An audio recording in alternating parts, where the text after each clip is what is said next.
bilyon ang inaabot sa bayad ng mga congressman sa ibaba pa lang, no? Gumastos ng milyon-milyon, daang milyon actually, para makuha ang boto ng isa. Kung ilan yung bumoto, may 300 ba? Hindi, 200 plus, no? Ay, ganun lang. Kasi kung meron silang nakuha ang ganun pera, bulsa mo na lang. Dati, small time yung mga utang-utang eh. 100 million lang, mga ganun eh, no? Billion hanggang sa nag-trillion na. Eh ngayon, ang tindi ngayon ang utang eh, no? Dati, isang presidential term eh, 1 trillion. Na taon pa lang si BBM eh, 7 trillion eh. Okay lang po.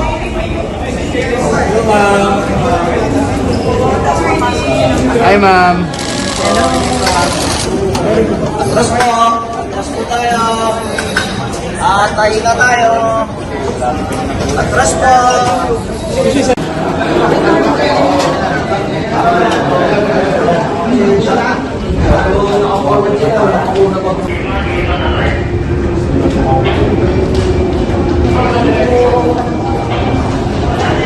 Idol.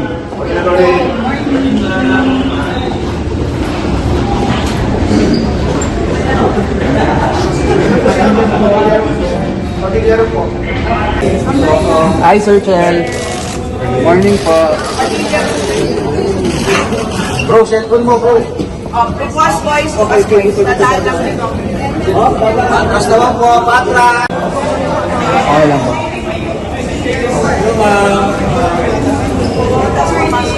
Hi, ma'am. Atras po tayo. Tayo na tayo. Atras po. Sinabi na idol ko ng buhay. Okay na wala, okay na. Okay na, okay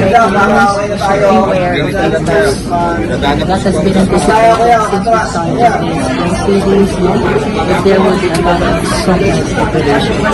Tense last time. Ito ba yung mga report? Attorney, yung kanya raw ng buhay si Congressman Luis Doro, ito ba yun? Asik na sila. Attorney, do you have any comment? Have a nice day. No comment. Nangyari nung afternoon sa last time para mabilis. Okay naman sa mga parties that they divide into 14 ko, tayo na? 14 siya. So, Composed of both prosecutors. yes. So, for today, there are 2 remaining articles, for Articles 1 and 2. Those are the documentary evidence that will be marked. So, hopefully, we get to finish it within the day so that we can start working on the pre-trial. So, puro documentary to? Yes. Marking of evidence, yeah. Documentary evidence. So, wala na pag-uusapin sir sa mga witnesses? As in No. talagang pumunta They would just have to file their comments on the stipulation of facts as per their commitment the last time. They file it until the end of office hours today. So other than that, we just proceed with the marking of what remains of the documentary evidence pertaining to Articles 1 and 2. Then after nang makumpleto sa yung remaining 2, what will happen next sir? We'll review the transcript, we'll review the marking, and then we'll draft the pre-trial order for submission to the impeachment court. So last day na ngayon, sir, for the conference? Hopefully. Then we continue tomorrow. But we aim to finish it today. Sir, considering na parang marking to, bakit may mga ugong-ugong na nagkakainitan pa raw yung mga lawyers? Totoo po ba yun? Every time lawyers gather together in a room, you can expect that, no? It will be unusual if there will be no exchanges between lawyers. So nothing unusual, nothing extraordinary. It's something that you expect whenever lawyers discuss. Pero sir, yung sinasabing mga nilamon ni ganito si No, that's not true. That's not. But Yeah. there were We provided food, no? Pero merong argumento, but the There were some exchanges, there was some discussion, but again, nothing out of the ordinary. It's something that you should expect from lawyers. Attorney, may mga natanggal ba na evidence? Kaso sa mga alis na Natanggal? Wala naman. It's just marking. It's just marking. It's just marking. Questions on the admissibility of evidence will have to be determined during trial. Sir, even sir sa witnesses, sir, wala sir yung mga parang eliminate na witnesses. Lahat sir, basta. Yeah, they decided that the list of witnesses shall be submitted in the respective trial. So walang surprise witnesses na na-expect. So far, I haven't seen any of that sort. Pero kung sir, may pre-trial na, ang assumption doon, lahat nandun na na-present nyo. So, possibly, hindi naman binabar yung presentation ng mga surprise witnesses and documents.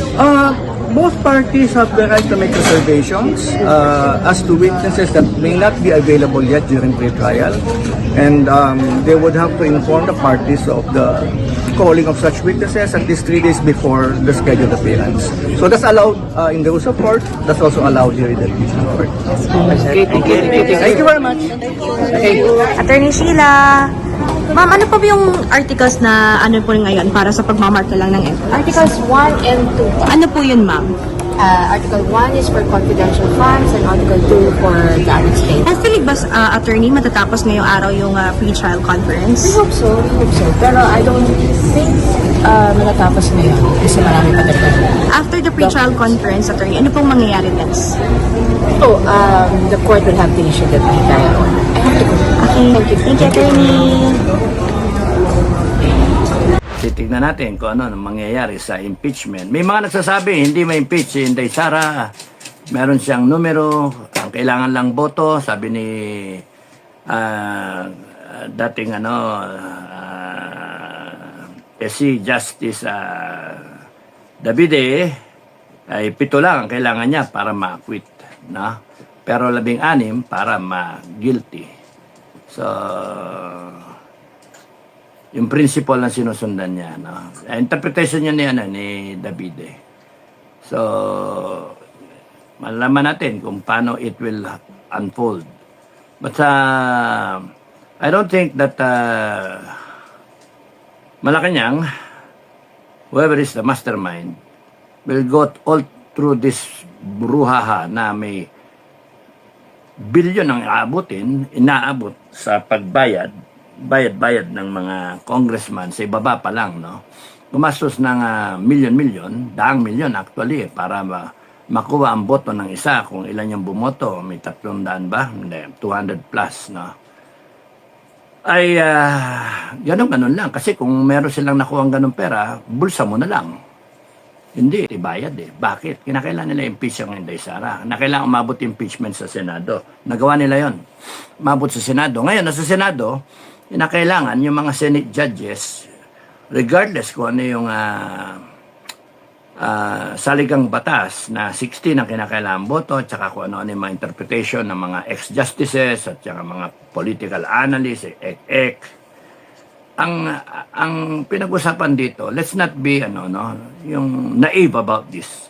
Ang pinag-usapan dito, since day one, simula nung day one, planado na to. This is beyond politics na na talagang na to criminal ang intent demonic ang intent. So, pinagplanuhan parang demonyo maganda yung intensyon ng langit kay Adam, sa garden, sa Eden. Maganda yung intensyon. Nakita niya si Adam, created in his own image and likeness. Malungkot si Adam, created Eve. And then, jealous yung demonyo. Kasi may bagong pagkakalibangan ng ang God the Father, no? May bagong pinagkakalibangan. Jealous si Lucifer, na pinakagwapo na anghel, pinakabanidosong anghel, gandang pinakamaganda, favorite, no? Ay malilipat yung atensyon dun sa dalawa, kay Adam and Eve. manganganak, dadami anak, magkakapo, sasalin lahi. Hanggang sa ngayon, 8 billion. So, gusto ni Adam mag-fail. Gusto ni Satanas, ni Lucifer, mag-fail yung quote-unquote experiment, no? Na pwede palang ganon. Created in his own image and likeness. Tapos nun, mag-fail. Kung clone yan sa science o kung whatever, ano, we will only know pagka nandun na tayo. Tanong nyo, question sir, question. Ano ba talaga yung kwento? Magulo eh. So, doon, merong sigurong briefing doon. Pagdating mo ng langit, meron doon holding area, merong Heaven 101 para hindi ka magkamali ron. Magkamali ka doon kung ano pindutin mo ron eh. Baka may masabi kang, baka mamaya doon ka putang ina! Sunog ka! Mga sabihin doon, bawal magmura dito. Ang dami nakapaskil. Bawal magmura. So, hindi natin alam. You will only know pagka nandun na kayo. I hope na umabot kayo doon. Ano? So, balik tayo kay Satanas. So, pinalamanan niya, turned into a serpent because he has a gift of disguise. No? Turned into a serpent. Ahas. Kainin mo yan. Masarap yan. Kaya nga pinagbabawal yan kasi gano'n nga. So, tinukso. And dahil sa tukso na yan, nagkasala. Hanggang ngayon, no? Imagine, nagkasala and then tinubos tayo dun sa kasalanan. Ngayon, ang ano ko dun, sa kwento na yan, nung nangungumpanya pa lang si Marcos tsaka si Inday sa tingin ko nung masama na intensyon ni Bongbong Marcos, maupo na naman ang Marcos, babawiin nila yung kayamanan nila o whatever, susuwayin niya yung kagustuhan ng tatay niya na Marcos wealth, no? Ipamamana sa mga Pilipino. Alam ko, pamamana sa mga Pilipino yan eh. 10% lang ang mapunta sa pamilya. When it was being drafted, yung kinakausap nila dito yung implementor, either Enrique Sobel de Ayala or the Papal Nuncio, dalawa lang na pinuntahan parehas ni General Cañeso. Actually, si Enrique Sobel pumunta sa NICA, National Intelligence Coordinating Agency, kinausap ni Cañeso. So, takot na takot si Enrique Sobel dahil ang laki ng pera. And then, nakamatay ni Marcos. No? So, hindi natin alam kung kung ikaw naman yung member ng pamilya, alam mo yung last will ng iyong ama, implement mo kahit hindi na pirmahan. Meron naman na pirmahan na last will eh. Actually, yung ginagawa noon was remodeling ng panibago. Ano tawag doon? Addendum, parang ganon. Same, pero may parang dinagdag. So, babayaran supposed to be lahat ng utang ng gobyerno ng Pilipinas na incur nung panahon niya at nung before, nung mga gobyerno before, except Cory Aquino. That was being drafted mga 1989, no? So, Cory was in power 86, 87, 89. So, nakaka-4 na taon na si Cory. So, yung mga nautang ni Cory noon, malit lang naman nautang ni Cory noon. Dati, small time yung mga utang-utang eh. 100 million lang, mga ganun eh. No? Billion hanggang sa nag-trillion na. Ngayon, ang tindi ngayon ng utang eh. No? Dati, isang presidential term 1 trillion lang eh. Ngayon 4 na taon pa lang si BBM 7 trillion eh. So, wag kayong magalala, bayaran natin yan. Babayaran natin yan. Bilang tayo, disiplina lang kailangan dyan. Bilang tayo 10 taon, bayaran natin lahat yan. Kung abutin yan 20 trillion, burahin natin. Pamanahan natin yung mga anak natin, mga apo. at mga pamilya natin na walang utang, tapos nun, mataas ang antas ng peso, dollar, probably we will change our currency to dollar, Philippine dollar. Depende, pag-usap-usapan lang yan. I-anchor natin sa ginto talaga, kasi dahil naman tayong ginto eh. Kung ano man yung naiwan mga ginto dito, hukayin na natin. At yung mismong mga mina natin, nationalize natin para ang yaman hindi na pupunta sa mga kumpanya na yan. It's government-owned, Filipino people-owned. So yung ano na yan, yung puno ng mansanas na kakainin nila Adan at Eva na tinukso ng ahas ng Satanas, ay nagawa nila talaga, kinain, natukso. So, yung kay BBM, tsaka nung kay Inday Sara nagkukumpanya, tingin ko, planado na talaga nila Marcos ng kanyang pinsan, asawa siguro, pamilya, hindi natin we're not privy to their Pero we can only infer, isipin niyo yung mga nakaraan. Pagkaupo nagpalamang kaagad sila kay Inday Sara. 11 days to go, ang budget cycle, yung katapusan na ng taon, bigyan si Inday Sara ng 100+ million, na ngayon, yun yung inaano sa impeachment. Tapos nun, may impeach siya, tapos no, kinakailangan nilang itong mga Congress, yung mga mag-aano ng articles of impeachment, tsaka magpapanik sa Senado. Ayun binusog nila ng gusto. Projects, insertions, etc. So, walang problema, pumanik yung impeachment dun sa Senate. Ngayon nasa Senate na. Didinigin yata ng July, no? So, sa tingin nyo, yung mga nagsasabi, hindi ma-impeach si Inday. Pero pagka na-impeach si Inday, paano? Low moral kayo pagka na-impeach si Inday. Kasi nga, ang isipin ninyo,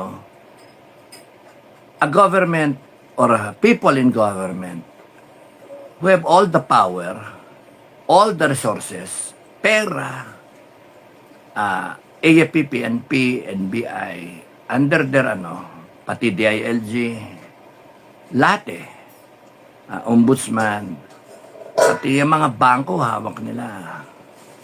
So, papayag silang hindi ma-impeach si Inday? Sa tingin nyo ganon?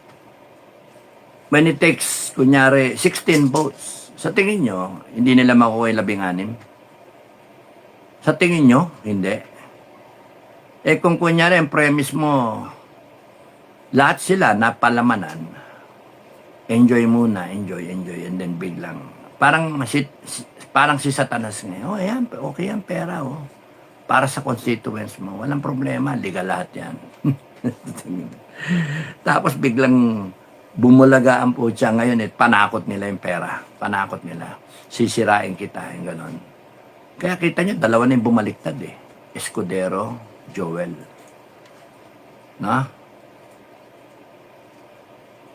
Hindi nila in-expect si Estrada na will stand firm. Una nilang inano si Estrada. Pero kung tignan nyo, planado, inuna nila yung ex-senator si Bong Revilla. Kung baga to send shivers, manginig, yung mga senator na pinalamanan nila na, ito pera, pak. Sa tingin nyo doon sa majority kay Cayetano, sino doon ang may pera, ang nakatikim? Meron din, di ba? Kaya nga, planado lahat ito. Kung planado lahat ito, magaling sila Kung planado lahat ito, dapat yung opposition, nag-iisip kayo, nagpaplano, nang hindi parang grade prep or grade 1 na plano.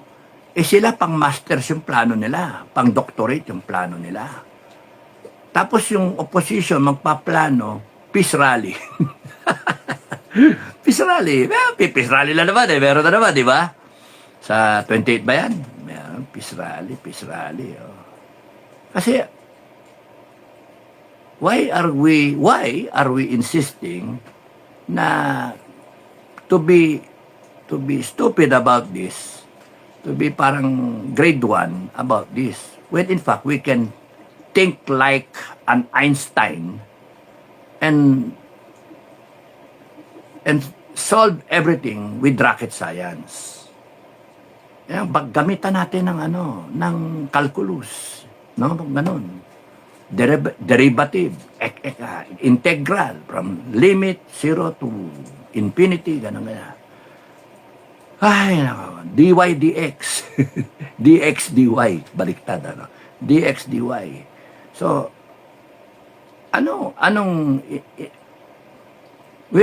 the problem with us, we're starting off with the wrong assumptions, with the wrong premise. That's why lagi tayong butata. At dahil sa kagaguhan nating lagi tayong butata, pinanghihinaan ng loob yung taong bayan. Ewan ko kung anong nasa isipan ninyo. Gurgur talaga, no? Yun ang gurgur. Marcos, hindi na nagurgur. Ang punto ko dito,